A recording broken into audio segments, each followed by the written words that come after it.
Nous sommes le 13 juin 2021, c'est l'heure de la revue de la presse et des médias israéliens en direct de Jérusalem sur Radio Kalita.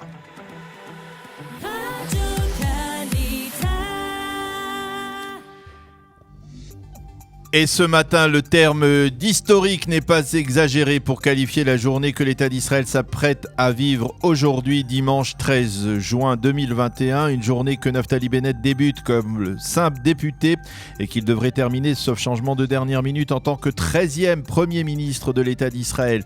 À un doigt près, titre ce matin en manchette le Yediot Aharonot en nous montrant deux photos, celle de Naftali Bennett et de son épouse Gilad d'une part, et celle de celui qui deviendra aujourd'hui le Premier ministre par alternance, Yair Lapid, et le journal de mentionner bien sûr en sous-titre le grand perdant. Après 12 années, Binyamin Netanyahou quittera son bureau de Premier ministre. Le titre choisi par le Israël Hayom est moins solennel, plus concret. Le gouvernement Bennett-Lapid, examen de confiance cet après-midi à 16h à la Knesset. Et là encore, on voit côte à côte le tandem Lapid-Bennett. Et là encore, la mention Netanyahou va perdre aujourd'hui, après 12 ans, son titre de Premier ministre. Le Haaretz nous résume ce matin en page d'ouverture de son site le programme de cette journée exceptionnelle, de la présentation de la plateforme de ce gouvernement par Naftali Bennett à la photo officielle à la présidence de l'État, probablement dans le courant de la soirée ou à la fin de cette soirée historique. Le Maariv, lui, nous offre ce matin une exclusivité, une première déclaration du président français Emmanuel Macron qui a déclaré au correspondant du Maariv à Paris, notre ami Gidon Koutz, qu'il espérait que le nouveau gouvernement israélien relancera le processus de paix selon le principe de 2 États pour 2 peuples. La France, a déclaré Emmanuel Macron au Maariv, est prête à se mobiliser en ce sens et dans le respect des aspirations légitimes des 2 parties. De facto, Emmanuel Macron est le premier leader occidental à s'exprimer sur le nouveau gouvernement. L'ensemble des quotidiens israéliens nous présente justement le programme de la journée, la séance du vote de confiance au gouvernement Bennett-Lapid qui débutera à 16h par le discours du futur Premier ministre Naftali Bennett, un discours dans lequel il détaillera la plateforme politique de son nouveau gouvernement. Ensuite, c'est Yair Lapid qui s'exprimera et le 3e intervenant sera le Premier ministre sortant Binyamin Netanyahou. Ensuite, chaque chef de formation représenté à la Knesset aura alors 9 minutes pour s'exprimer. Donc aux alentours de 19h, ce sera le vote pour la présidence du Parlement israélien, une présidence qui reviendra à Miki Levy du Yesh Atid. Et la première mission justement de Miki Levy sera de procéder au vote de confiance au nouveau gouvernement. Chaque député se lèvera et annoncera s'il soutient ou non ce gouvernement. Ensuite, vers 21h, ce sera la prestation de serment de ce gouvernement. La séance sera clôturée et le nouveau gouvernement, le 36e depuis la déclaration de l'État d'Israël, portera d'abord un toast dans la célèbre salle Chagall avant de tenir sa première réunion dans l'enceinte du Parlement israélien. Ce n'est que tard dans la soirée que les ministres de ce gouvernement se rendront à la présidence de l'État pour la photo traditionnelle avec le président Reuven Rivlin. D'ailleurs, en attendant cette photo, les quotidiens nous présentent un tableau avec les photos de tous les ministres de ce nouveau gouvernement. Également dans les quotidiens de ce matin, la dernière manifestation devant la rue Balfour avec quelques 1500 personnes qui vont certainement fêter le départ prochain de Binyamin Netanyahou de sa résidence historique. Les journaux israéliens se penchent sur les défis majeurs de ce gouvernement, mais ils nous brossent aussi ce matin dans leur page intérieure un portrait du nouveau Premier ministre Naftali Bennett que l'on ne connaît peut-être pas encore suffisamment.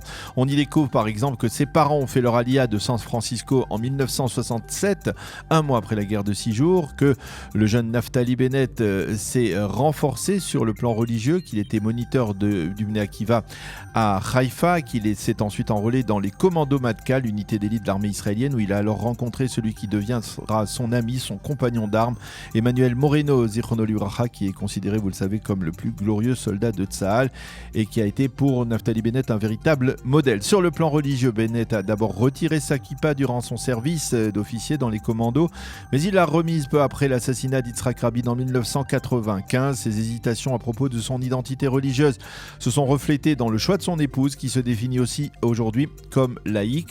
Après avoir passé de longues années dans Tsahal, Bennett est entré dans le monde de la haute technologie tout en continuant à participer en réserve à des opérations audacieuses de son unité d'élite. En 1999, il crée sa propre start-up qui s'occupait de protection d'informations.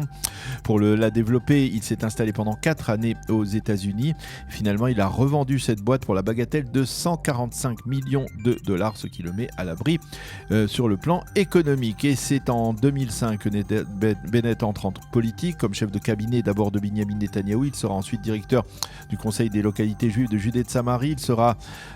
Il fondera ensuite avec Ayelet Shaked Israël Sheli, un mouvement de droite idéologique, et il deviendra ensuite le chef du foyer juif, ce qui le placera en orbite dans la classe politique pour atteindre le sommet qu'il atteindra aujourd'hui cet après-midi en devenant Premier ministre de l'État d'Israël. Alors qu'écrivent les éditorialistes ce matin pour commenter bien entendu ce changement historique, eh bien nous commencerons par ceux du Israël Hayom. Pour Amnon Lord, il ne fait aucun doute que le peuple aspirait à un autre résultat que ce gouvernement de mutation Bennett-Lapid, mais nous lui souhaitons tout de même, écrit Amnon Lord, de réussir et espérons que la passation de pouvoir se déroulera dans les règles. Pour Ariel Kahana, ce nouveau gouvernement est né dans la faute, en violation des promesses faites par Naftali Bennett à ses électeurs, et il prend son envol donc avec un sérieux problème de légitimité, mais il doit maintenant faire ses preuves et c'est à Bennett de prouver qu'il a la capacité de relever ses défis.